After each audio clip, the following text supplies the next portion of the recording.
Hello, this is a video promoting high quality into the foundation of a child care program. Whether it's home-based or center-based, it is applicable to both. My name is Cynthia Martinez, and let's get started. So these are what we are going to be focusing on, the essential foundations that I believe are necessary for a program. The first is you need to establish a strong philosophy and policy that not only represents your values, but that of the surrounding community. You need to have clear qualifications and expectations for teachers and staff, the theory or practice that your curriculum will be based on, developing a welcoming and inclusive environment, and attaining accreditation. So program philosophy should take into consideration the culture of the community. And this is relatively easy. It can either be through conversation or surveys or questionnaires with simple questions about their activities, their preferences, or perhaps cultural contributions that they'd like to make to the program. Through communication, you can encourage the development of meaningful relationships with families and their children. This could be just by daily conversations or information about their child. Encompass an evolving discipline and curriculum practice that teachers will understand and use for guidance. Educational foundations and inspiration. These are the ones that were my inspiration, but there are many others out there. One was the Reggio Emilia approach and Montessori method of education. Both are student-centered, but very different from one another.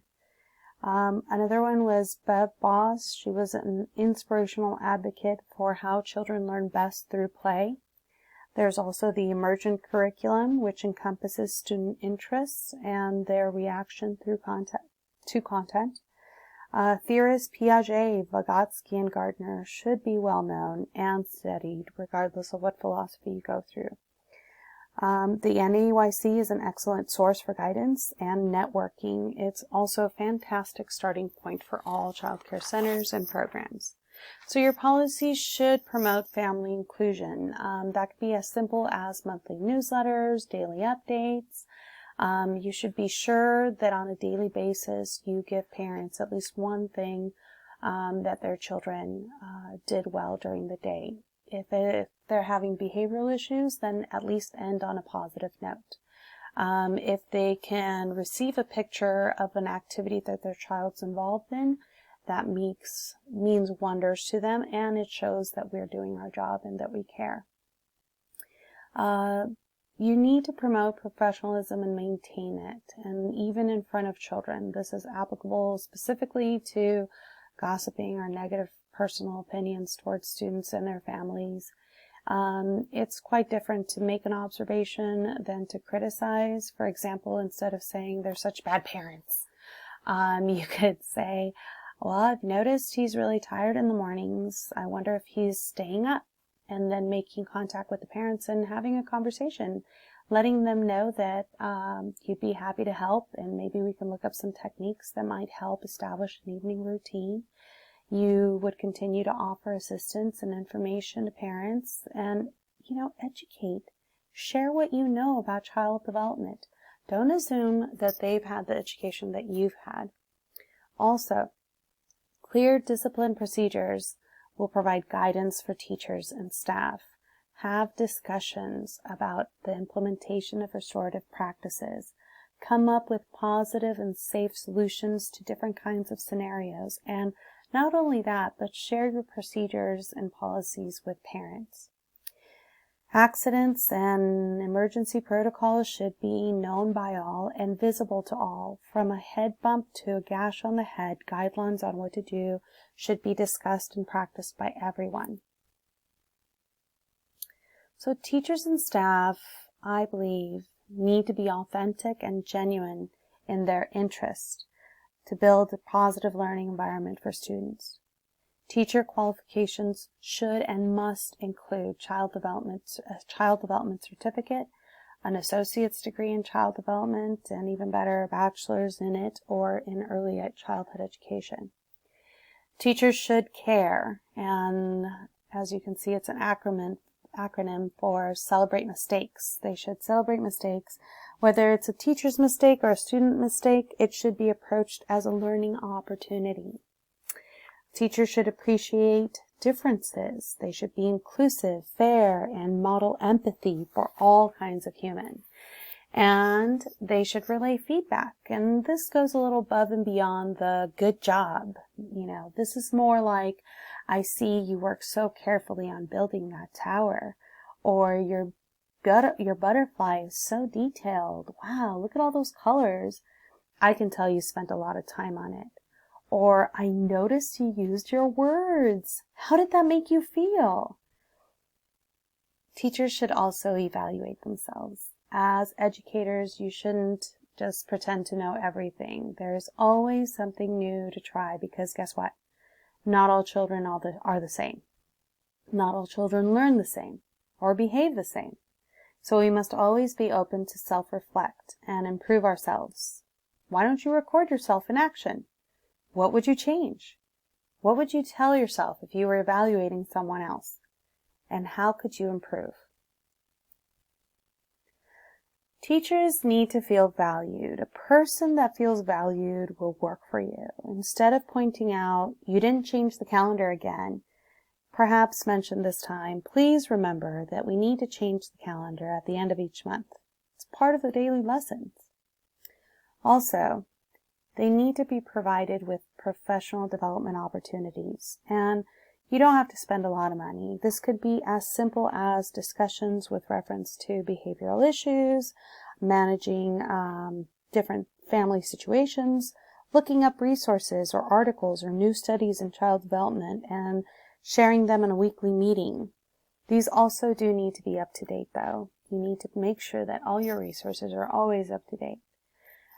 Teachers need professional, social, and emotional support, and this could be as simple as asking them how they're doing, how they're feeling, acknowledging that they did a great job on an activity or managed a difficult situation professionally and that they did a good job doing it.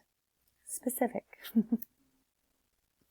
So your curriculum, it depends on what your curriculum will be, but it should be engaging and emergent and inclusive and structured, routine and consistent.